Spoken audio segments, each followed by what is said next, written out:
पूर्वा जोशी ताईंसाठी एकदा जोरदार टाळ्या वाजवा, कारण आपल्या नागपुरात ते आलेले आहेत. नागपूरकरांतर्फे पूर्वाताई तुमचं मनापासून स्वागत. ज्यावेळेस महापौर होतो आणि गडकरी साहेब ज्यावेळी आमचे पालकमंत्री होते त्या काळामध्येही 97 साली आम्ही दीक्षाभूमीची भिंत असेल, तिथले रेलिंग्स असतील, तिथली पाण्याची व्यवस्था असेल, या सगळ्या गोष्टी केल्या.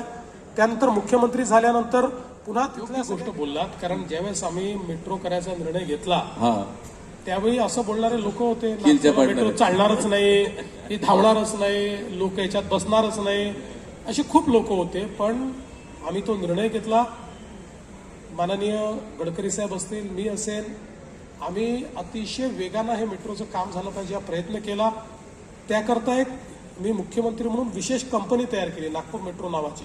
आता तीच कंपनी महामेट्रो झाली आहे, जी संपूर्ण भारतामध्ये, महाराष्ट्रात आता मेट्रोचं काम करते. ही कंपनी आम्ही तयार केली आणि या कंपनीच्या माध्यमातून मेट्रोचं काम सुरू केलं. मला सांगताना आनंद वाटतो, देशामध्ये फास्टेस्ट तयार झालेली मेट्रो ही नागपूरची मेट्रो आहे. सगळ्यात परत मिळणार नाहीये. त्याला आम्ही सांगितलं की तू 50 वर्ष लढतोय, तुला काहीच मिळत नाही, त्याऐवजी आम्ही TDR तुला देतो, जमीन आमच्या मालकीची कर सरकारच्या, आणि मग तशी आम्ही मालकीची आपली जमीन केली आणि त्या जमिनीचे मालकी हक्काचे पट्टे झोपडपट्टी धारकांना दिले. त्यामुळे सगळ्या प्रकारचे प्रश्न आम्ही सोडवले आणि आता नागपूर पॅटर्न हे संपूर्ण महाराष्ट्रामध्ये आम्ही लागू केलं. सगळीकडे झोपडपट्टीमध्ये राहणाऱ्या लोकांना त्यांच्या जागेची मालकी आम्ही देतो आणि मोदीजींच्या प्रधानमंत्री आवास योजनेतनं ज्याचं कच्चं घर आहे त्याला पक्क घर बांधायला पैसे देखील देतो. तेव्हापासून आम्ही ऐकायचो की झोपडपट्टीवासियांना मालकी हक्काचे पट्टे द्यायचे, पण दुर्दैवाने ते काही होत नव्हतं.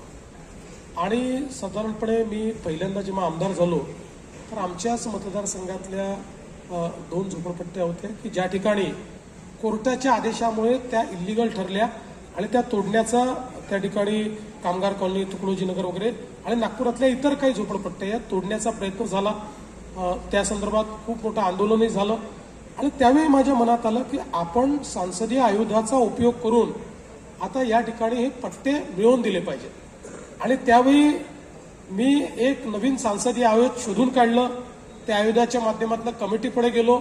त्या अख्ख्या कमिटीला मी नागपूरला घेऊन आलो, त्यांना इथली परिस्थिती दाखवली. अगदी त्यावेळेस युद्ध सदृश अशी परिस्थिती झाली होती आणि अल्टिमेटली कमिटीला कन्व्हिन्स करून पहिल्यांदा त्या कमिटीने एक निर्णय दिला आणि तो विधानसभेच्या पटलावर ठेवला आणि त्यातनं पहिल्यांदा तुकडोजी नगर आणि कामगार कॉलनी या 2 भागांमध्ये पट्टे वाटप झालं.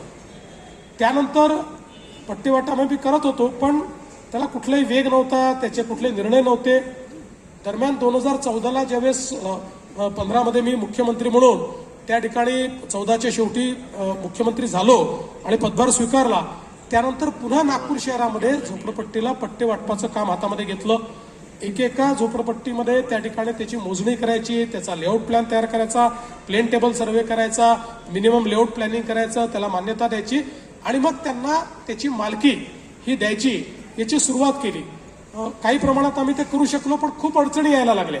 म्हणजे त्याच्यामध्ये काही नजूलच्या जमिनी असायच्या, काही जमिनी वेगवेगळ्या विभागांच्या असायच्या, काही फॉरेस्टच्या जमिनी होत्या, काही प्रायव्हेट लोकांच्या जमिनी होत्या. असं करता करता मग नंतर पुन्हा ज्यावेळेस मी आता मुख्यमंत्री झालो, मध्यंतरी उपमुख्यमंत्री होतो, त्यावेळेस पुन्हा काही GR बदलले, आता काही GR बदलले आणि आता जवळपास नागपूरमध्ये किमान 25,000 झोपडपट्टी धारकांना त्यांच्या घराचा मालकी हक्काचा पट्टा आम्ही त्या ठिकाणी देतो आहोत. आणि यात सगळ्यात महत्वाचं काय आहे तर 2 असे निर्णय आम्ही त्या ठिकाणी मिळवले की जे कदाचित कोणी इमॅजिनच केलं नाही. 25 वर्षात काही काम केलं नाही, त्याने अफवांचा बाजार उठवून आपल्याला मतं मिळवून हात नका टाकू मॅडम, मॅडम टाकून नका प्लीज मॅडम.